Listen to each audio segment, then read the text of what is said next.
Monsieur le Président, alors au préalable, je vous précise que j'interviendrai pendant 2 minutes pour présenter notre amendement et qu'ensuite mon collègue Lionel Tivoli interviendra pendant 3 minutes pour exprimer la position du groupe sur la délibération dans son ensemble. Alors Monsieur le Président, mes chers collègues, les associations subventionnées par la collectivité bénéficient de l'argent collecté auprès des contribuables. Auprès des contribuables dans toute leur diversité d'opinions et de leur choix, la diversité de leurs choix politiques et partisans.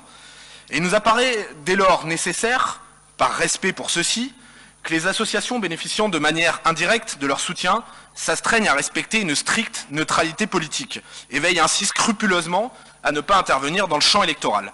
Alors, par le passé, nous avons pu voir, par exemple, des associations prendre directement parti, qui plus est pour la majorité d'une collectivité, les subventionnant.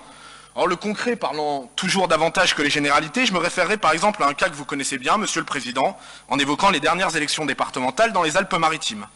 Alors, j'ai ici un article de Nice Matin, daté du 26 mars 2015, soit 3 jours avant le premier tour de ces élections, et titrant « Le monde associatif appelle à voter républicain », dans lequel on peut lire « Dans les quartiers, une vingtaine d'associations a lancé un appel à la mobilisation contre le Front National et au profit des candidats de votre parti. » Or, parmi cette vingtaine d'associations évoquées, 8 étaient alors subventionnés directement par le conseil départemental.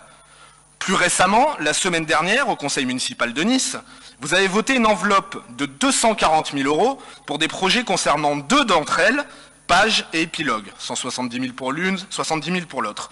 Mieux encore, aujourd'hui même, vous nous proposez que la région abonde financièrement un projet de la métropole Nice-Côte d'Azur pour la création d'espaces de vie sociale, c'est la délibération numéro 40, avec ces 2 mêmes associations. Chacun ici comprendra que tout cela peut interroger à minima. Cela sans préjugés et sans procès d'intention. On peut entendre que ces pratiques puissent apparaître étranges aux yeux de certains citoyens et ainsi jeter la suspicion sur une certaine forme de clientélisme, voire même, certains osent la formule, de chantage aux subventions.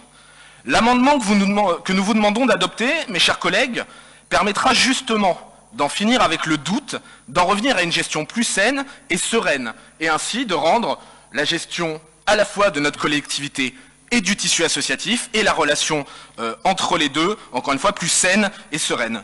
Nous vous demandons donc de voter pour cet amendement qui vous propose d'ajouter à cette charte, simplement, l'alinéa suivant. Respecter une stricte neutralité politique et partisane et proscrire toute forme d'intervention dans le champ électoral, consigne de vote, utilisation de locaux au bénéfice exclusif d'un candidat, de l'association subventionnée. Je ne doute pas, Monsieur le Président, que votre majorité nous rejoindra sur ce vote. Merci.